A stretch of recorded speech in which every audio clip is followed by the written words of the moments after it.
इस वीडियो में हम बात करेंगे कैपेसिटर के कॉम्बिनेशन यानी संयोजन के बारे में, जो दो प्रकार का होता है। पहला है कैपेसिटर्स का सीरीज में कॉम्बिनेशन यानी श्रेणी क्रम संयोजन। इसमें हम क्या करते हैं, पहले कैपेसिटर के पहले प्लेट को किसी इलेक्ट्रिक सोर्स जैसे किसी बैटरी के पॉजिटिव टर्मिनल से कनेक्ट कर देते हैं। उसके बाद पहले कैपेसिटर यानी इसी कैपेसिटर के दूसरे प्लेट को दूसरे कैपेसिटर के पहले प्लेट से कनेक्ट करते हैं।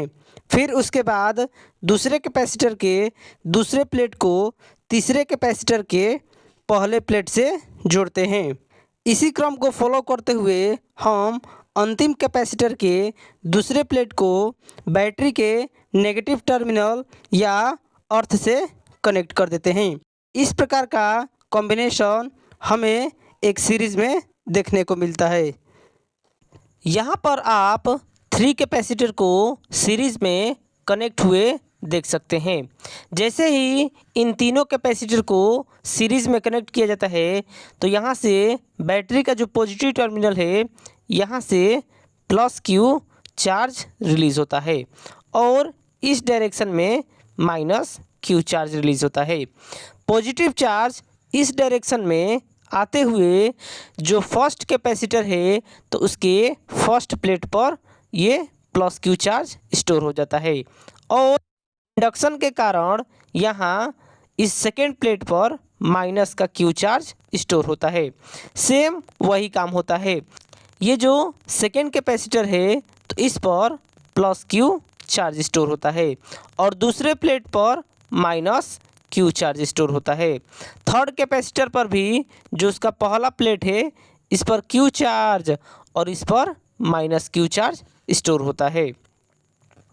मान लेते हैं ये जो कैपेसिटर हमारे पास दिए गए हैं इनका जो कैपेसिटेंस है वो C1 है, दूसरे कैपेसिटर का कैपेसिटेंस C2 है और तीसरे कैपेसिटर का कैपेसिटेंस C3 है। मान लेते हैं ये जो बैटरी है बैटरी का वोल्टेज भी है। अब ये जो भी होगा वो कैपेसिटर पर वो अलग अलग पार्ट में ड्रॉप होगा। मान लेते हैं फर्स्ट कैपेसिटर पर जो पोटेंशियल ड्रॉप होगा वो मान लेते हैं वो यहाँ V1 है। दूसरे कैपेसिटर पर पोटेंशियल ड्रॉप जो होगा वो मान लेते हैं वो V2 है और तीसरे कैपेसिटर पर पोटेंशियल जो ड्रॉप होगा मान लेते हैं वो V3 होगा। इस पूरे सीरीज कॉम्बिनेशन में 2 पॉइंट है जिसे आप नोट कर सकते हैं और काफ़ी इम्पोर्टेंट है। पहला पॉइंट है यह जो नोट कर सकते हैं कि आप कि चार्ज सेम होता है। सीरीज में ईच कैपेसिटर पर चार्ज सेम होता है। Charge is same, charge is same. और दूसरा पॉइंट है यहाँ पर वोल्टेज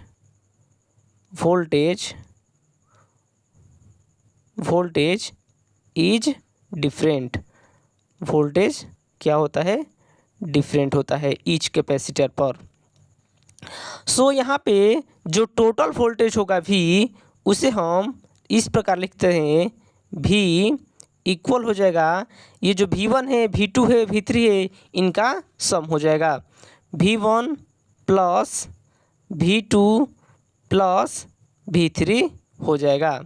और यहाँ पर नोट करें कि पिछले वीडियो में हमने कैपेसिटर के कैपेसिटेंस को देखे थे जो होता है C इक्वल होता है Q अपॉन V के इक्वल होता है। यहाँ से V की जो वैल्यू हो जाएगी V इक्वल हो जाएगा Q अपॉन में C के इक्वल हो जाएगा। सो ये जो फर्स्ट कैपेसिटर है इसके लिए हम V1 को इस प्रकार लिख लेते हैं, वो हो जाएगा चार्ज Q और कैपेसिटेंस हो जाएगी वो C1 हो जाएगी। V2 को इसी प्रकार लिख लेते हैं, Q अपॉन में C2 हो जाएगा और V3 को लिख लेते हैं Q अपॉन में C3 हो जाएगा। यहाँ से V1 V2 और V3 की वैल्यू को इसमें हम पुट कर लेते हैं। सो यहाँ से V इक्वल हो जाएगा Q अपॉन में C1 प्लस Q अपॉन में C2 प्लस Q अपॉन में C3 हो जाएगा। इसे हम इक्वेशन फर्स्ट मान लेते हैं। अब हम क्या करते हैं, मान लेते हैं इन तीनों कैपेसिटर के स्थान पर हम एक नया कैपेसिटर लेकर आते हैं, जिस पर मान लेते हैं इस पर पहले प्लेट पर प्लस Q चार्ज आता है और दूसरे प्लेट पर माइनस Q चार्ज आता है। और ये जो पूरा वोल्टेज है इन सीरीज़ में वो इस अकेले कैपेसिटर पर होता है। मान लेते हैं इसका जो वोल्टेज ड्रॉप है वो V है और इस समय इसकी कैपेसिटी को मान लेते हैं वो C है। जो C होता है इसे हम इक्विवेलेंट कैपेसिटेंस कहते हैं। सो लेट कर लेते हैं, let C B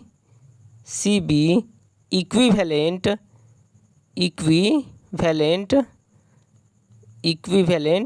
capacitance equivalent capacitance है। और ये जो Q है and Q is charge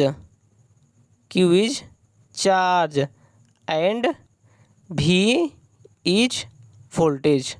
V क्या है, वोल्टेज है, वोल्टेज ऑन कैपेसिटर।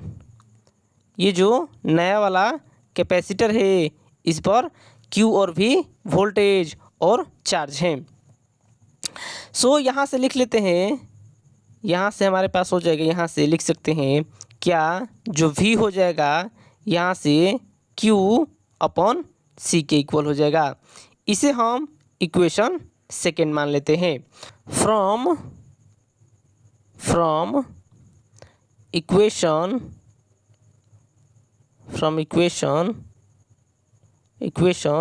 1 एंड 2 का हम यूज़ कर लेते हैं। तो यहाँ से हो जाएगा Q अपॉन में C इक्वल हो जाएगा Q upon C1 plus Q upon C2 plus Q upon C3 हो जाएगा।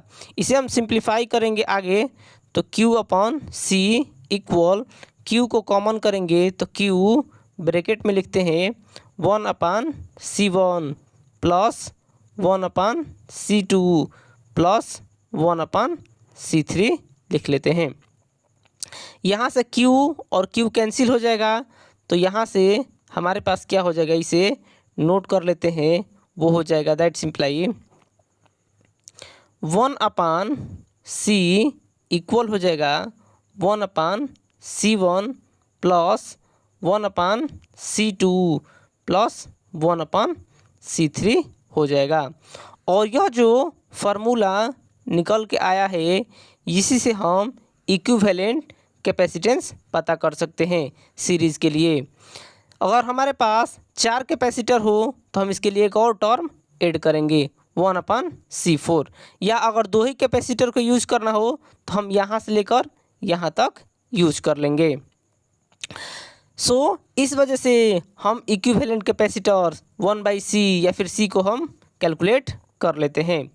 वीडियो अगर अच्छा लगा हो तो एक लाइक ज़रूर करें और ऐसे ही वीडियो देखने के लिए हमारे चैनल को ज़रूर सब्सक्राइब करें।